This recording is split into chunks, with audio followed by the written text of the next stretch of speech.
Hey everyone, it's Sendoh, and last night we got another Counter-Strike patch, although this time Valve simply updated one of the community maps in the game. For some reason, a lot of people took this the wrong way, but the truth is, it's quite likely that Valve is back at it with their trollish ways, teasing a big upcoming patch for the game.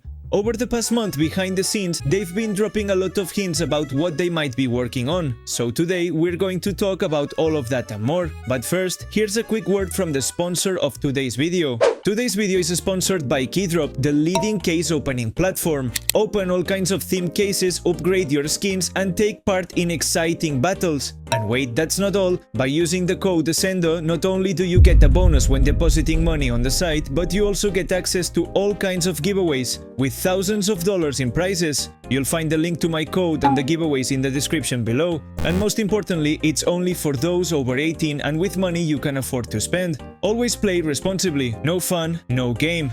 Over the past week, the CS2 team has been surprisingly active, both on social media and through patch releases. We've seen several community requests actually come to life, from something as simple as changing the hood or the sticker on the wooden beam spot, to fixing an audio issue during spray control. That issue, caused by a 150 millisecond delay, made it seem like bullets weren't hitting properly. Even though it's just an audio change, it really makes a noticeable difference. Still, the game continues to have issues in this area. In fact, the same person who reported the bug did an ultra-detailed analysis explaining why spraying felt more consistent in CSGO compared to CS2. He even included a chart showing that CS2 has a consistency issue due to a conflict between recoil and view punch. If we look at the video made by Eugenio, we can clearly see how the player model in CS2 behaves much more erratically than in CSGO. That's why spraying doesn't feel quite as consistent. Now that this problem has been reported, and in great detail, it's only a matter of time before Valve investigates and fixes it.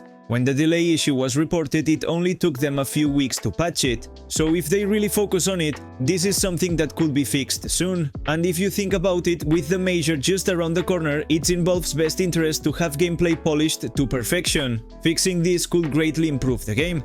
Another major issue in CS2 is the servers and how inefficient they are with the sub-tick system. Even though sub-tick seems to be the scapegoat for everything wrong with the game, the real issue lies in CS2's animation system. According to Fletcher, a Valve developer, packet loss and jitter in CS2 are heavily influenced by the game's animation system. Since it's outdated, it's not at all optimized for the current standards of a competitive title. That's why the server doesn't function properly. Animations are just too heavy. Valve developers have reportedly been working on this for quite a while now, but it's a large-scale project. Even so, this post is now almost a year old. Given that recent patch trends have been focused on improving gameplay, it wouldn't be too crazy to think they might be getting close to solving this major issue in CS2, an issue that also affects upcoming Valve titles like Deadlock. That's why it's in Valve's best interest to develop a fully functional, optimized animation system for stable server performance.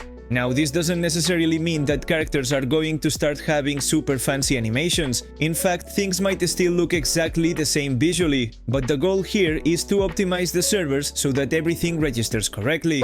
Changing topics a bit, in the last few hours, the CS2 team responded to a very specific tweet. In it, we see Aqua, one of the most well-known data miners in the community, playing on a custom community server where weapon and character models had been completely changed. The clip is funny on its own, but what stood out was that the CS2 team replied, saying he shouldn't have humiliated Chucky like that. While this might seem like just a silly tweet, with the dev team, these things are often anything but random, especially not in a clip from a heavily modded community server.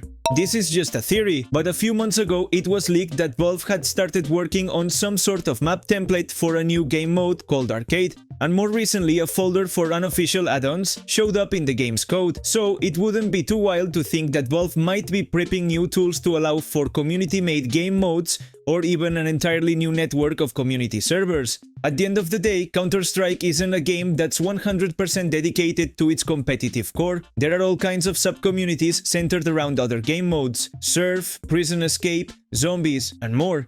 If they're working on this, it could mean we'll get a dedicated arcade tab, like what Dota 2 already has. Since mission references and even a night version of Ancient have shown up in the game code, a lot of people are theorizing that the next big patch could be a new operation. And while I'd love to believe that, I think Valve's top priority right now should be finishing the gameplay polish and delivering a solid anti-cheat upgrade. The last Armory Pass update wasn't that long ago, so before the major I think we'll mostly see gameplay improvements. And then, of course, we'll get the usual major patch with the viewer pass, a new coin, and stickers to enjoy the event. After the tournament ends, we'll see what the dev team decides to do. But until then, I think the most realistic thing is to assume they just want to make sure the game is as polished as possible. That's about all I've got for now. As always, any CS2 news will be right here on the channel, so don't forget to subscribe to stay up to date with everything going on in CS2. I'm Sendoh and I'll see you next time.